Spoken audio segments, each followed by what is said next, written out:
मोहन भागवत का बार बार ये कहना कि ये हिंदू राष्ट्र है, इससे समझौता नहीं हो सकता, मैं समझता हूं दूसरे धर्मों की तौहीन है। कहते हैं रोड़ों के नाम आक्रांता के नाम पर नहीं होने चाहिए। सवाल ये है कि आप आक्रांता मानते क्यों हैं उनको? वो आक्रांता हैं कैसे? आज आरएसएस का जो सही चेहरा है वो सामने आ रहा है। अब उन कट्टरपंथियों को और सियासी जमातों को तमाचे लग रहे हैं।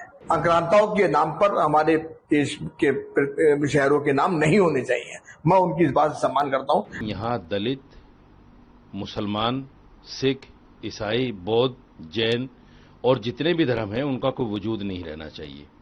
ये बिल्कुल गलत है। ये देश कानून से चलता है, संविधान से चलता है, गीता से या कुरान से नहीं चलता।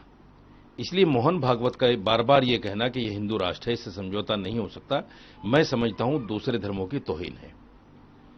मोहन भागवत कभी कभी कॉमन सिविल कोड का भी जिक्र करते हैं। अगर ये कॉमन सिविल कोड सिर्फ इसलिए है कि कानून सबके लिए बराबर हो, तो कानून तो सबके लिए बराबर है। रेप का कानून सबके लिए है, डकैती का कानून सबके लिए है, और जितने भी कानून हैं वो सबके लिए बराबर हैं।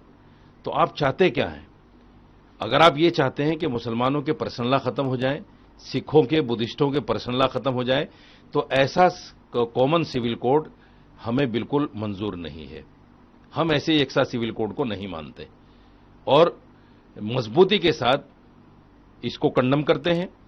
बिल्कुल हम इसको एक्सेप्ट नहीं करेंगे। और हम क्या, जैन, बुद्धिस्ट, सिख, ईसाई, दलित, कोई भी इसको कबूल नहीं करेगा। मोहन भागवत को यह अच्छी तरह समझ लेना चाहिए।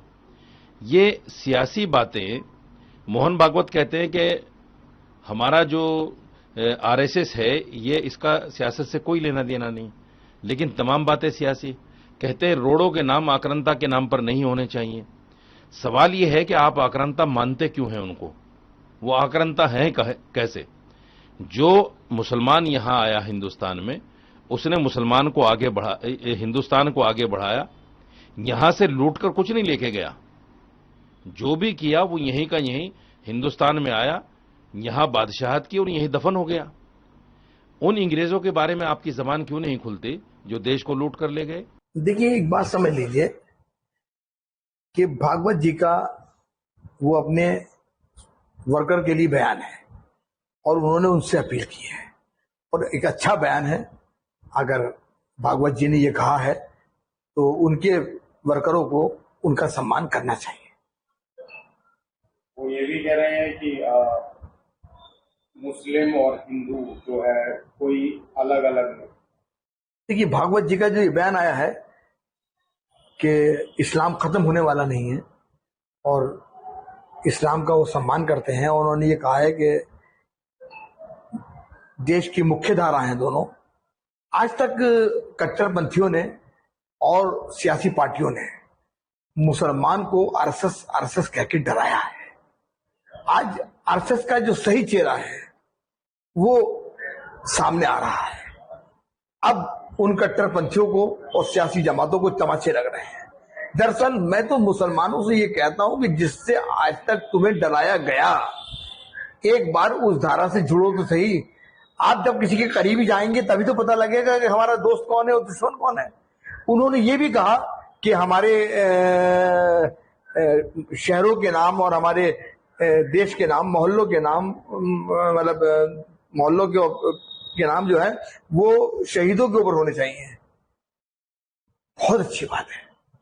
बेशक आक्रांताओं के नाम पर हमारे देश के शहरों के नाम नहीं होने चाहिए। मैं उनकी इस बात से सम्मान करता हूं और इस साथ में एक अपील भी करता हूं, और वो अपील ये है कि हजरत इमाम हुसैन अली मकाम को हर हिंदू और मुसलमान चाहता है, सिख भी चाहता है, ईसाई भी चाहता है। तो हजरत इमाम हुसैन अली मकाम के नाम पर, हुसैनाबाद के नाम पर भी किसी शहर का नाम होना चाहिए, और देश के अंदर रोडों के नाम और मोहल्लों के नाम हजरत इमाम हुसैन अली मकाम के नाम पर होने चाहिए। उन्होंने एक बात और कही है कि 3 बच्चे की जहां तक बात है, रेशो गिर रहा है, रेशो नहीं गिर रहा है, बल्कि पिछली सियासी पार्टियों ने हम दो हमारे दो का नारा लगाया। वो नारा बिल्कुल खराब नारा था। उससे हमारी खानदान के रिश्ते खत्म हो रहे हैं। आज चचा, ताऊ, मौसी, फूफी, ये रिश्ते खत्म हो रहे हैं अगर इसके ऊपर अमल किया जाए। मैं देश की सरकार से अपील करूंगा कि भागवत जी के इस बयान को संज्ञान लें और संज्ञान लेकर कम से कम 3 बच्चे का प्रावधान तो होना चाहिए सरकारी कर्मचारी के लिए, क्योंकि सरकारी ने ये कर रखा है कि 2 बच्चों से ज्यादा होते हैं तो बहुत से चीजों में उन्हें फायदे नहीं मिल पाते। तो भागवत जी के इस बयान का सम्मान करते हुए जो है 3 बच्चों का प्रावधान होना चाहिए। हमने बहुत से सवाल किया कि संभल की रिपोर्ट मुख्यमंत्री को सौंपी गई, लेकिन कल मैंने देखा कि चैनलों के ऊपर ये खबर चल रही थी, बहुत से लोगों ने कहा कि वो रिपोर्ट लीक हो गई। एक चीज जो सरकारी दस्तावेज है और सीधे मुख्यमंत्री के हाथों में जाना है, वो लीक कैसे हुआ? कौन शख्स है जो हमारे देश की कौमी एकता की जड़ों को खोखला करना चाहता है? भाई सरकार चाहती उसे आउट करती, सरकार चाहती नहीं करती, सरकार जो चाहेगी वो सरकार करेगी, सरकार को अधिकार है। लेकिन ये खबर चलाना कि वो खबर मतलब वो दस्तावेज लीक हो गए, अफसोस होता है, अफसोस होता है। और जहां तक देखिए, अगर हिंदू वहां पर कम हुए हैं तो ये भी हो सकता है, मैं मानता हूं, इस बात को भी मैं मानता हूं कि आदमी अपने कारोबार के लिए अपना शहर छोड़ सकता है।